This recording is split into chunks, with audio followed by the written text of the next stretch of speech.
어서 오십시오. 안녕하십니까. 기생충하는 서민이라고 합니다. 갑자기 자기소개를 해주셨는데 지난번에 비전 발표회 할 때 네. 제가 한 분씩 소개드리다가 하태경 후보님을 모르고 실수로 건너뛰는 바람에 맨 끝에 소개드려서 더 주목을 받으셨습니다. 그래서 제가 굉장히 감사하게 생각했어요. 네, 죄송합니다. 다시 한번. 혹시 뭐 뒤끝이 있다는 말씀 들어본 적 있습니까? 우리 김현주 앵커. 아니요. 제가? 저는 들은 건 전혀 없습니다. 아, 예. 네. 참고로 하태경 후보님은 다 아시다시피 서울대 물리학과를 나오셨습니다. 그 당시 이제 뭐 전국 수석들이 항상 가는 게 물리학과였고요. 86년대 수석도 물리학과를 갔는데 그 후로 이제 SK 입사하셨죠. 네, 텔레콤. 그러니까 거기 계속 다니셨으면 지금 어쩌면 SK텔레콤 뭐 회장 뭐 이렇게 됐을 수도 있는데 회장까지는 아니고 회장까지는 아니고. 회장까지는 아니지만 부사장, 사장 정도까지는 뭐 어떻게 그 시절 후회하신 적 다시 그때로 돌아간다면 또 그만둡니까 역시? 근데 이제 그때 좀 가족분들한테 좀 미안한 면이 좀 없진 않죠. 왜냐하면 좀 연봉도 괜찮은 편이잖아요. 근데 이제 지금 생각하면 그때 결단을 잘했던 것 같아요. 그때 결단을 잘해서 제가 그만두고 이제 북한 문제 좀 더 깊이 있게 파려고 미국 떠났거든요. 네네. 그래서 와이프도 같이 가고 그러면서 좀 이제 보는 세계도 훨씬 넓어지고 제가 워싱턴에서 딴 걸 한 게 아니라 제가 이제 북한 인권운동 쭉 하면서 북한 주민들하고 소통하는 방법이 없을까. 막혀 있으니까 북한이. 그래서 이제 대북 라디오 방송을 내가 해봐야겠다. 그때 한 60만 불 펀딩을 했어요. 미국 의회 의원들 만나고 또 뭐 힐러리 쪽도 만나고 그 당시 공화당 쪽도. 그래서 그때 만난 사람 중에 하나가 최근에 그 LA 사원 의원이 돼가지고 영킴이라고 네. 저도 도움 받고 한국계 의원. 예. 그랬었는데 그래서 아무튼 그 이후로 이제 제가 전 세계를 많이 돌아다녔어요. 인권 문제, 민주화 문제를 많이 돌아다니면서 생각이 좀 많이 균형돼지는데 아주 큰 도움을 받은 것 같습니다. 보통 정치하시는 분들은 이렇게 자연계 출신보다는 인문계 출신들이 훨씬 많잖아요. 그러니까 이번에도 아마 저만 이과 그러십니까? 물리학과일 네. 겁니다. 예. 그리고 또 이게 이과적 사고가 사실 정치하는 데는 크게 도움이 안 돼. 저도 둘 다 이과인데 별로 도움이 안 될 것 같은데 그런 거에 대한 어려움은 없으신 거예요? 그래서 제가 약간 이단아인 이유 중에 하나가 그러니까 문과 이과 차이가 이거 일반화할 수는 없고 근데 문과는 약간 이념편, 내 진영편 이런 식의 정치를 좀 하는 것 같고요. 특히 민주당이 심하고 저 같은 경우는 그냥 오른편, 타당한 편 해서 어떨 때는 이제 보수 내를 비판하기도 하고 어떤 때 저쪽이 잘못하면 당연히 이제 민주당이나 좌파를 공격하기도 하고 그러다 보니까 뭐 모두 까기, 뭐 진중권 교수 비슷하게 그런 이미지가 좀 생겨서 그러니까 오해도 많이 받고 그러니까 양쪽에서 좀 많이 공격받는 이유 중에 하나가 이과 출신이라서 좀 그런 게 있는 거 아닌가. 물리학과를 다니셨는데 어떻게 하다가 아무리 학생운동을 한다 하더라도 어떻게 이렇게 북한에 관심을 갖게 되신 거예요? 출발은요 열받아서 그랬어요. 1학년 수학 시험 미적분학 수학 수업을 하고 있는데 그 강의실에 최루탄이 날라들어오는 거예요. 그거랑 북한하고는 관련이 없어 근데 이제 보이는데. 그때 사실은 제가 뭐 고등학교 때까지도 정치 사회에 별로 관심이 없었는데 대학 가서 이제 친구들 데모하는 건 봤죠. 선배들 데모하는 건 봤는데 수학 수업 시간에 최루탄이 날라가지고 막 눈물 흘리고 그때부터 이건 아니다. 우리 대한민국 심각하게 문제가 있다. 해서 이제 뭐 광주 항쟁도 보고 또 뭐 분단 문제도 보고 하면서 뭐 이렇게 된 거예요. 그 정경이 치료탄 잘못 던지는 바람에 정말 한 위대한 정치인이 탄생했다. 뭐 이렇게 말씀하시면 되는 거예요. 이렇게 정리되네요. 그때 최루탄인가 그때 지랄탄이라고 지랄탄이다. 네. 지랄탄 어디로 갈지 예측을 못하는 네. 거였는데 아무튼 우연히 새로운 사람 한 사람 인생을 바꿨습니다. 네. 참. 혹시 그 대통령이 되신다면 그 인사청문회 제도를 계속 유지하실 건가요? 그러니까 인사청문회 제도가 너무 까다로워가지고 좀 웬만한 사람들이 전부 다 이제 안 되려 그러잖아요. 그래서 이제 문 대통령 같은 경우도 뭐 5대 원칙, 뭐 7대 원칙 얘기했다가 하나도 안 지켰는데 인사청문회 원칙 그런 거 어떻게 생각하십니까? 그냥. 근데 지금 문 대통령은 청문회 왜 하는지 모르겠어요. 아니 그러니까 청문회를 할 거면 청문회를 존중을 하든지. 근데 문 대통령은 청문회에서 뭐 거의 부적격 국민들이 볼 때도 강행을 하니까 지금 제도는 굉장히 큰 문제가 있다. 네. 그리고 특히 저는 국방부 장관은 영이 안 서요. 아니 그러니까 청문회 때 문제 있는 것 전부 다 이제 그게 또 틀린 거 있을 수도 있잖아요. 네네. 그러니까 나중에는 사실이 아니다 했는데 그것도 안 알려지고 그래서 좀 특히 국방부 저기는 좀 윤리적인 문제는 비공개를 하는 게 맞지 않느냐 개인적인 생각은 그렇습니다. 네. 뭐 취미 생활이나 이런 것들 좀 가벼운 거 좀 여쭤보겠습니다. 축구를 잘하신다고 하던데. 축구는 제가 좀 머리가 커가지고 우리 서 교수님도 많지 않긴 하지만 의문의 일체를 당하시는데요? 골키퍼를 몇 번 서본 적이 있는데 네네. 이제 머리로 맞고 막 이런 게 있어가지고 이건 저랑 잘 안 맞는 모양이다. 그 이후에 이제 젊은 친구들하고 소통을 많이 하면서 온라인 e스포츠, 네. 롤 같은 거 해보려고 네. 안 되더라고요. 안 안 돼서 저는 여전히 오프라인 세대다. 네. 한 1, 2년 전부터 이제 우리 때 유행하던 당구 네. 한 번씩 치고 뭐 그 정도 취미 가지고 있습니다. 네. 뭐 소문들 듣기로는 중거리 슛의 달인이다 뭐 이런 거는 좀 과장된 얘기인가 보네요. 그러면 아, 뭐 그렇게 믿어주시는 분이 많더라고요. 제 별명 중에 하나가 해운대 제라드다. 오. 페인트 모션 없이 뭐 4명 제낀다 이런 말도 있던데. 이 자리에서 말씀드리면은 뭐 축구를 좋아하긴 합니다. 네. 그 저희 국회의원 축구팀이 있거든요. 네. 아, 한 번씩 그래요? 일본에 가고 지난번에 베트남, 아. 베트남 가서도 이제 의원들하고 축구 경기를 하는 적이 있는데 네네. 제가 뛰어다니는 건 제일 열심히 뛰어다닙니다. 아, 그럼 누가 그 축구팀 멤버신가요? 좀 연세 드신 분도 같이 갑니다. 아. 그중에 제 인상 깊었던 분이 우리 김우성 대표. 아. 김우성 대표도 주로 포지션이 골키퍼인데 네. 이제 우호 친선 경기를 너무 정치적으로 하다 보니까 한 골씩 먹어주고 아, 일부러 우리가 앞서면 너무 그 티날 것 같은데요, 그러면.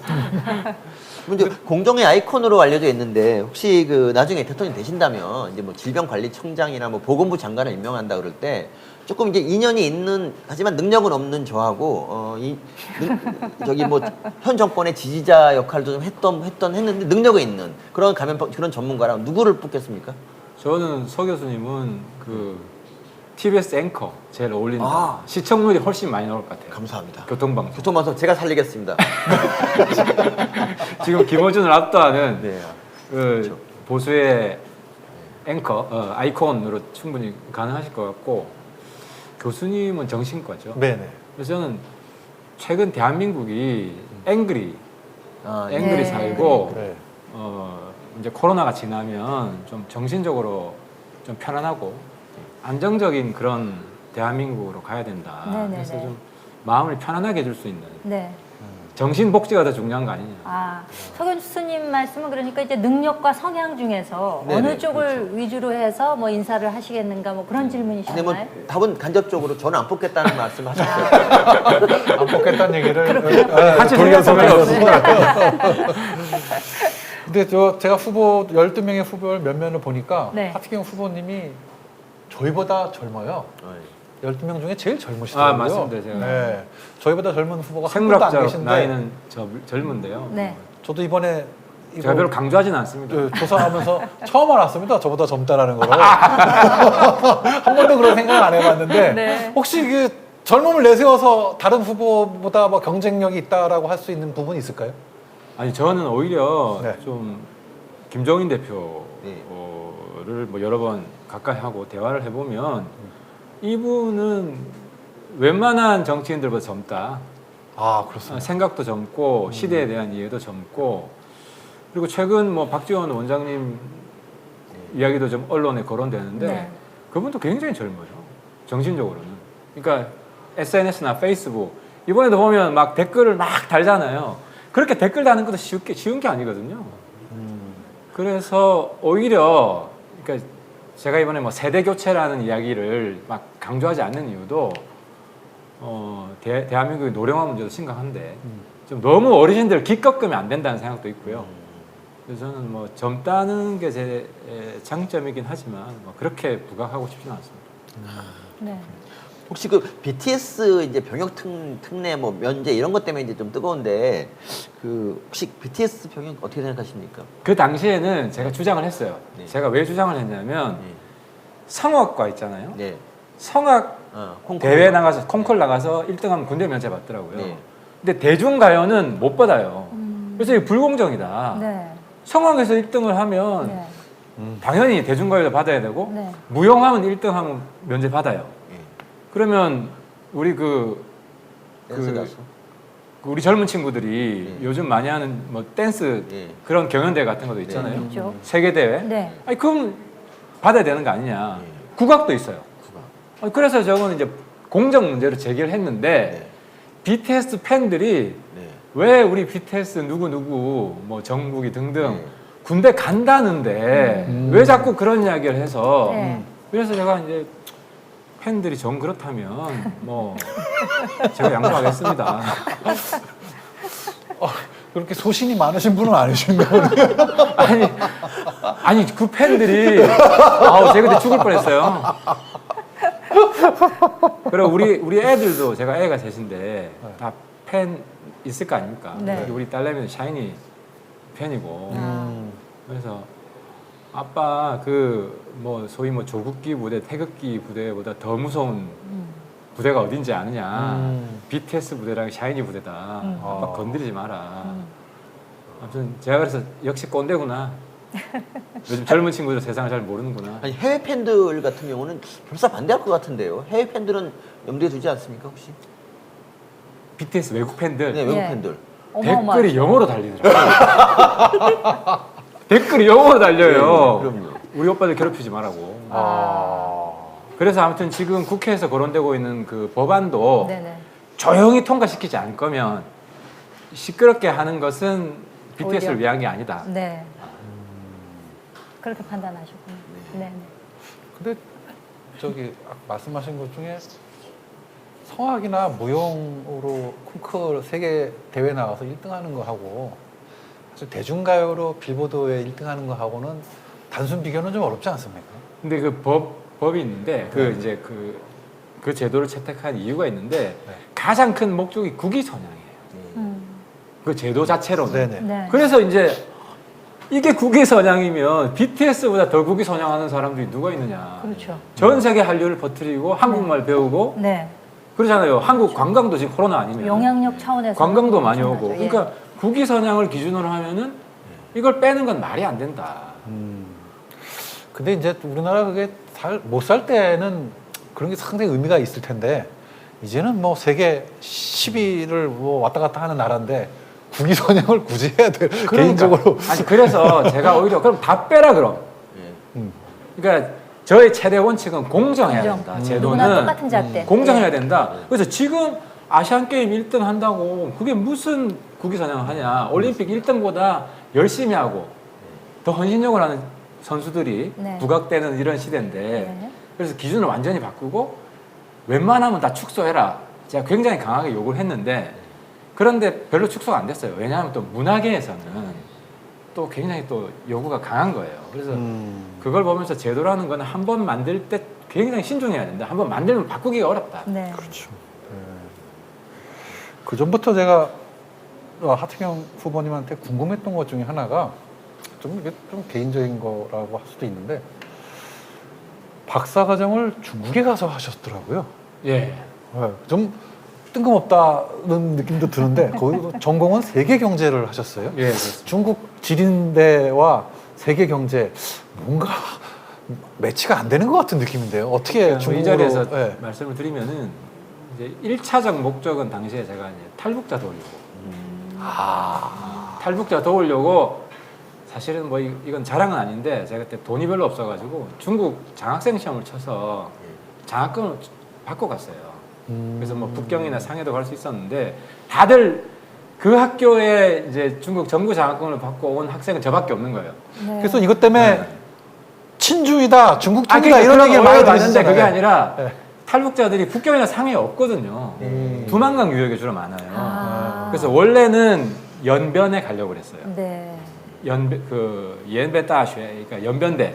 네. 연변대에 가려고 그랬는데 연변대는 국가 중점 대학이 아니라고 장학금이 없구나. 장학금 못 준다는 거예요. 아. 그래서 장학금 줄 수 있는 대학교 중에 두만강 기준 가장 가까운 학교를 찾아보니까 딱 길린대. 네. 탈북자를 돕기 위해 박사학위를 이용하는 사람 처음인 것 같아요. 유학까지 가시. 왜냐하면 신분이 비자가 안정적으로 나와야 되는데 아, 그렇죠. 제 학생 비자. 입장에서는 어디 회사에 취업하거나 취업 비자 아니면 학생 학생 비자밖에 비자. 없는데 그래서 뭐 저도 뭐 중국 가는 김에 저는 사실 그래서 중국말을 배우고 예. 그나마 그 학교에서 학위 받은 것도 제가 김정일 덕분이다. 당시 김정일 살아있을 때니까. 아, 김정일 폭정을 좀 세상에 알리고 탈북자 도우려고. 그럼 실제 중국에서의 생활은 어떠셨습니까? 그 당시만 해도 이제 지금은 중국이 많이 발전했는데요. 그렇죠. 그 당시에 99년, 2000년인데 한국 총 GDP랑 중국 총 GDP가 큰 차이가 없을 때예요. 그러니까 뭐 어마어마한 차이가 그렇죠. 났겠군요. 지금은 실제로는. 그렇죠. 이게 완전히 시골이었고 네네. 이제 물가가 너무 싸서 좋았고 네. 이거 실제로 제가 한 월 당시에 한 600원 정도 장학금 중국 돈으로 받은 것도 이제 탈북자 도와주는 데 쓰고 그래서 뭐 저는 물론 좀 위험한 면도 있었어요. 제가 피해 다녔기 때문에 그 공안들 이제 저는 잘 모르니까 탈북자들 쫓아다니다가 혹시 같이 있는 거 보이면 네. 잡혀갈 수도 있기 때문에 독립운동 하듯이 어디 그러네요. 만남 장소 정해놓으면 예, 예. 택시를 몇 번 갈아타고 장소를 옮겨서 만나서 뭐 같이 토론도 하고 그때는 이제 컴퓨터 많이 가르쳐 줬어요. 그래서 이제 탈북자 중에서 제가 이제 컴퓨터 자판 한매 타자기 다음에 이메일 만들어주고 네. 이제 그랬던 친구 중에 한국에서 잘 된 친구들도 많고요. 네. 뭐 대표적으로 이제 탈북 1호 변호사 그런 친구는 그때 이제 만나서 멘토링도 하고 아. 근데 이제 로스쿨 나와가지고 네. 그때는 뿌듯하더라고요. 그럼 이제 탈북자의 아버지다 뭐 이렇게 말씀드려도 될까요? 그랬는데 네. 요즘 또 뭐 제가 보수 내에서도 욕을 많이 듣다 보니까 네. 또 그런 탈북자분들한테 욕을 또 많이 듣고 그러니까 정치인이 만만치 않은 일이에요. 네. 뭐 이렇게 쉬운 일이 아닙니다. 네, 그래도 뭐 그렇게 정말 한 톨 한 톨 심어놓은 씨앗들이 결국에는 꽃 피워서 아까 조금 전에 말씀해 주셨던 예처럼 그래서 나중에 이제 국가인권상 받고 네. 그런 건 있는데 네. 아무튼 제 인생에 있어서 가장 저를 가슴 뛰게 했던 시절 네. 만주에서 이제 우리 선조들이 독립운동을 했다면 네, 네. 저는 이제 북한 인권운동, 네. 탈북자 지원운동 했던 게 가장 남아요. 이 정도 되면 탈북자 협회에서 이렇게 뭐 지지 선언 이런 것도 좀 해야 되는데 서운하네. 아니 웃긴 게 아니야 일본은 하체경호 위장 저장 그렇죠. 그리고 20대 30대 남자분들도 그렇게 팸이랑 싸우시는데 지지 안 해주고 너무 서운합니다 여러분. 진짜 좀 탈북자랑 남자분들 좀 도와주십시오. 아니 근데 여러분. 이제 사실은 제가 정치하면서 느낀 게 제가 사실 많이 부족하죠. 그러니까 뭐 탈북자분들 지지를 했다가 또 지지를 좀 철회하고 뭐 젊은 층들 중에서 그런 걸 보면은 실제로 이제 저한테서 문제점을 많이 찾아요. 그리고 많이 부족하고 뭐 최근에 뭐 홍카콜라 올라가는 거 보면 좀 시샘이 나긴 하지만 네. 그분 내공이 있는 건 있거든요. 네. 네. 네. 인정할게요, 그래도 인정할게요. 오늘 말씀해 주셔서 또 채 몰랐던 분들이 많은 내용을 알게 되시지 않았을까 싶습니다. 이제 1차 컷오프를 남겨놓고 오늘 어떻게 보면 국민 여러분들께 말씀드릴 수 있는 좀 마지막 시간이 될 수 있는 그 지금 시기가 왔는데요. 앞으로 이제 뭐 어떻게 진행될지는 아무도 알 수 없는 것이지만 그래도 국민 여러분들께 한 말씀 해주신다면요. 뭐 저를 꼭 4강을 뽑아 주셔야 됩니다. 왜냐하면 제가 4강 못 들어가면 대충 구도가 전학생, 그러니까 최근에 입당하는 재수생, 전학생과 재수생들의 경쟁, 파릇파릇하고 패기 있는 신입생은 한 명도 없는 이런 싸움이 될 것 같은데요. 경선 진짜 재미없게 됩니다. 흥행에 실패하고 관심도 없고 우리가 민주당 경선 재미없다고 뭐 비판을 했지만 우리 당도 지금 만만치 않다. 제가 그 국민 면접 볼 때 제가 웬만한 토론 지지 않거든요. 아까 조금 전에 원지사도 비슷한 얘기를 하던데 사실 이재명 성남시장 할 때 저랑 배틀 많이 해가지고 당시 한번 찾아보세요. 정말 황당한 세계관을 가지고 있는 분이 지금 민주당 후보가 되는 비극적인 상황이 발생했는데 아무튼 경선 흥행 성공 이게 정권 교체를 위한 큰 디딤돌이 될 것이고 하태를 뽑아주지 않으면 우리 국민의힘의 길이 순탄치 않다. 그 말씀을 드리고 싶습니다. 네. 칭찬 릴레이도 이어서 좀 짧게 부탁드리겠습니다. 이 다음에 이제 최재형 후보께서 나오실 텐데요. 최재형 후보는 제가 사실 개인적인 인연도 없고 최근 경선 들어와서 인상 깊게 남았던 부분이 굉장히 솔직하고 자기 반성 능력이 뛰어나다. 그 처음에는 이제 경선 룰 가지고 자기는 관여 안 하겠다. 네. 그러다가 이제 역선택하면 안 된다. 네, 네. 바뀌었어요. 네, 제가 그렇죠. 룰 엄청 깠죠. 뭐 처음 정치하는 분들이 말 바꾸기 정치부터 배웠냐. 근데 놀랍게도 우리가 타결되는 데 있어서 그 전날 네. 최재형 후보가 내가 생각을 잘못했다. 처음으로 돌아가겠다. 네.